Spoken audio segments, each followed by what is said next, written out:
शकत नाही। गोकुळीच्या सुखा अंत पार नाही रेखा। का झालं गोकुळामध्ये सुख? तर ते सुख होण्याचं कारण भगवान परमात्म्याचं प्रागट्य गोकुळामध्ये झालेलं आहे। बालकृष्ण नंदावरी आनंदल्या नरनारी। हा भगवान परमात्मा बालरूपाने नंद बाबाच्या घरी अवतीर्ण झालेला आहे आणि या अवताराच्या प्रागट्याचा सर्वांना आनंद होत आहे। आणि त्या आनंदामध्ये गोकुळातील सर्व लोकांनी आपल्या घराला गुढिया उभ्या केलेल्या आहेत, घराला तोरणं बांधलेली आहेत आणि कथा करतात, गाणे गातात। गुढिया तोरणे करती कथा गाते गाणे। हा झाला अभंगाचा शब्दशः भाव। विस्तृत चिंतन पाहण्यापूर्वी अल्पसा परिहार देणे हे वक्त्याचं प्रथम कर्तव्य आहे। आणि परिहार तो म्हणजे असा, गेल्या 29 वर्षापासून शिंदे कुटुंबीय यांकडून प्रतिवर्षी 3 दिवसीय सप्ताहाचं आयोजन केलं जातं आणि त्यामध्ये गेल्या 2 वर्षापासून माझ्या गुरुवर्यांकडून आणि माझ्या परिवाराकडून मलाही मिळालेली जबाबदारीची कीर्तन रूपी सेवा आणि ही सेवा मी अविरत करणार आहे। मागच्या वर्षी आपण सगळेजण आला होतात आणि कौतुकानं कुतूहलानं पाहत होतात की शिवानी कसं कीर्तन करते। आणि या वर्षी तुम्ही एवढ्या बहुसंख्येने आला आहात की शिवानी किती छान कीर्तन करते या लालसेने, या अपेक्षेने आला आहात। परंतु एवढी सगळी तुमची सगळ्यांची उपस्थिती असणं, एवढं छान कीर्तन करणं, यासाठी ज्ञानोबारायांनी माझ्यावरती कृपा केली।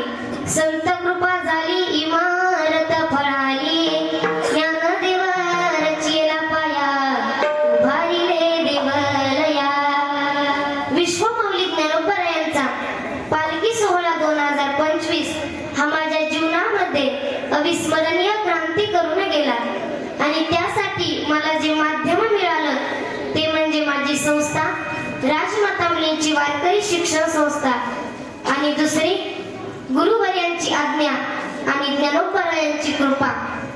काय केली ज्ञानोबारायांनी कृपा? तर ऐका। रडू नको बाळा, अरे मी पाण्याला जाते, रडू नको बाळा, अरे मी पाण्याला जाते, पाण्याला जाते पाणी घेऊन येते, पाण्याला जाते पाणी घेऊन येते। नको बाळा, अरे मी पाण्याला जाते, रडू नको बाळा, अरे मी पाण्याला जाते।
अवघ्या महाराष्ट्रभर प्रसिद्ध झाली. विठ्ठल विठ्ठल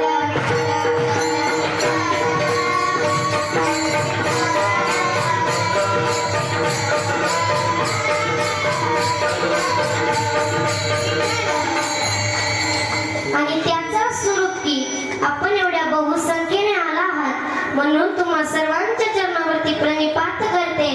आणि ज्यांच्या बोटाला धरून मी या मंदिरात प्रवेश केला असे माझे आजोबा भाऊसाहेब रंगनाथ शिंदे अण्णांच्या चरणावरती मी कोटी कोटी प्रणिपात करते.